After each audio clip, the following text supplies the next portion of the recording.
have been selected as the winner of the Diversity Visa Program. Congratulations. Now comes the challenging part, which is to prepare for the interview. What is expected of you in the interview? What documents are you supposed to bring? If you are ready to ace your Diversity Visa Lottery, make sure to watch this video.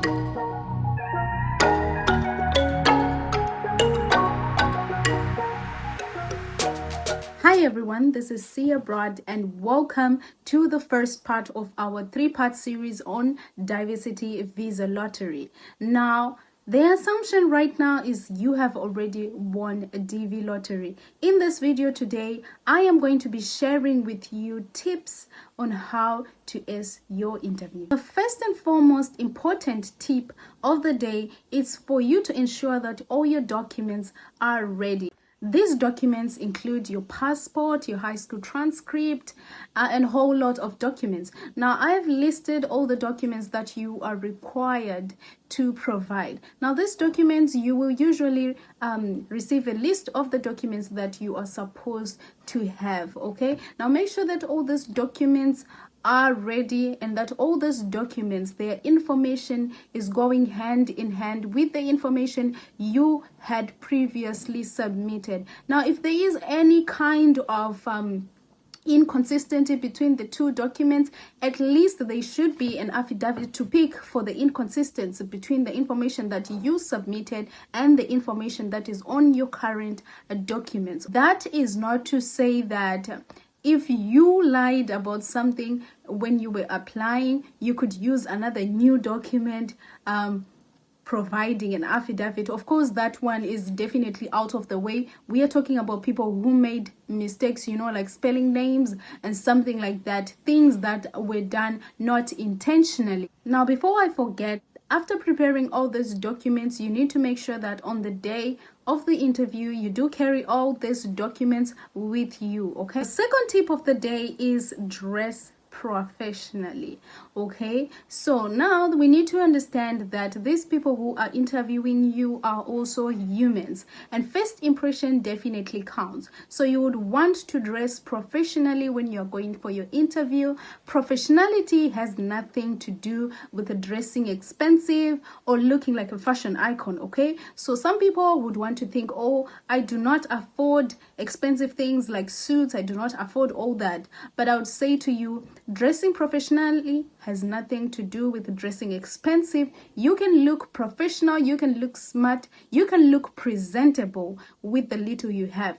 Just make sure that when a person sees you, they feel comfortable with you and they feel that you are definitely serious about something, okay? So the point of dressing professionally is trying to be presentable to the person who is going to be interviewing with you. I mean, of course, they say the first impression definitely counts. This is one of the days that you want your first impression to count. Remember, the people that are interviewing you are not machines. They're human beings who also look at a person and at first glance just judge you by your presentation. So you would want to work on your presentation, like how presentable I am. If I, and put yourself in their shoes, that if you were to be the one interviewing that person and the person shows up like how you're planning to look like when you go for that interview, would they definitely take you serious? So this is a thing to really consider.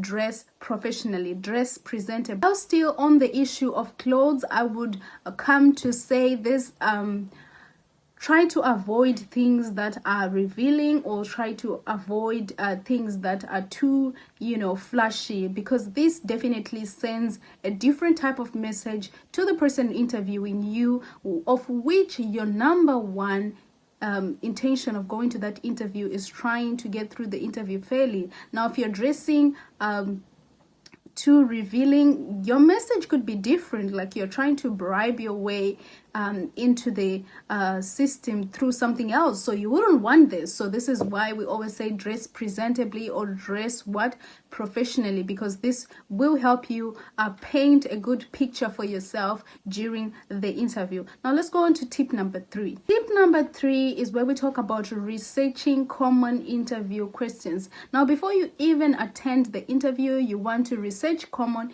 interview questions. Why? Because a lot of people have gone to these interviews before you, so they definitely have their own type of questions. Now, these questions will range from your background, from your working experience, to the plans that you have when you finally relocate. There is not really a specific range of questions that we would say they definitely are going to ask you 1, 2, 3, 4. It differs from one person to another, because it's basically about verifying the information that you provided in your documents, understanding your purpose, understanding your intention with their country. Okay, so you would want to research all these questions. What are the common questions that people were asked? How can I tackle them? This is the time that you use to do all these researches. Okay, now in my other video that is coming on this series, I will definitely focus on all the questions that I will gather from all the experiences of other people, then we discuss and go through. So make sure you do make it to the part 3 of this series, because we are going to have a part where we just talk about the questions. But for now, we are just going to basically tell you that you need to do research about common questions that are asked.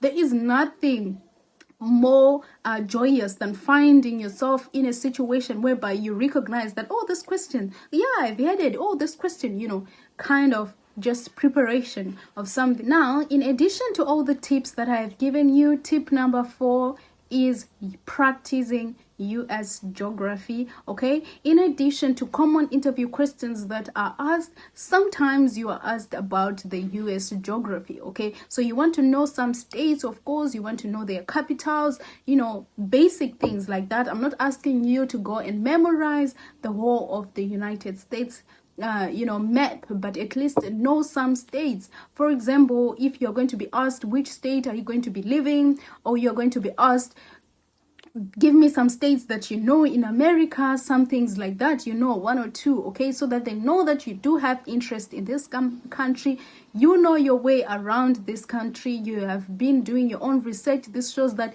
you have some kind of interest in their country. So do 1 or 2 researches about this geography, so that you know 1 or 2 states. It's not necessary for you to know the whole map, just know a few, because definitely they will not ask you a whole map. They will just ask you few questions if they do ask you. Okay, so now let's move on to our final tip of the day. Okay, now tip number 5, I will be talking about managing stress and anxiety. Now this time is a very delicate time, so you're going to experience stress, you're going to experience anxiety.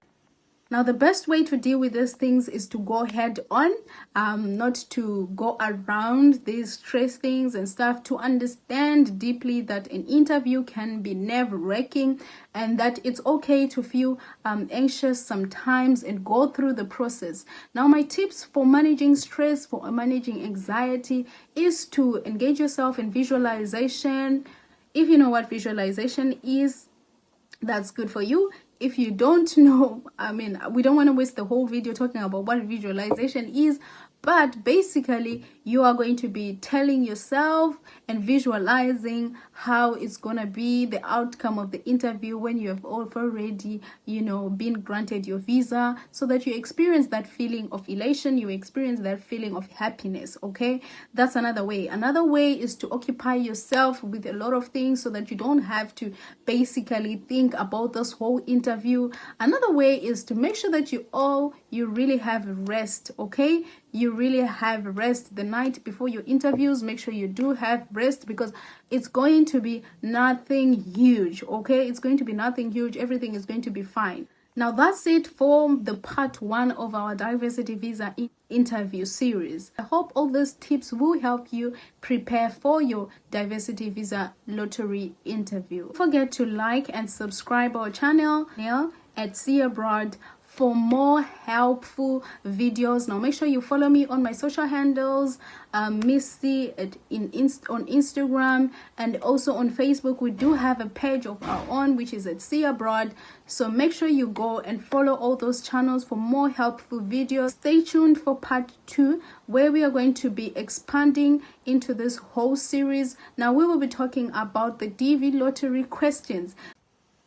You definitely don't want to miss that video coming up next time, because I have done my research and I have put a whole lot of experiences of people into that video. So a lot of people that I have interviewed that have gone to these DV lottery interviews, I have taken note of all the questions, okay, and bunched them together just for you. So make sure you do tune up for that video. Now, until I see you next time, see you.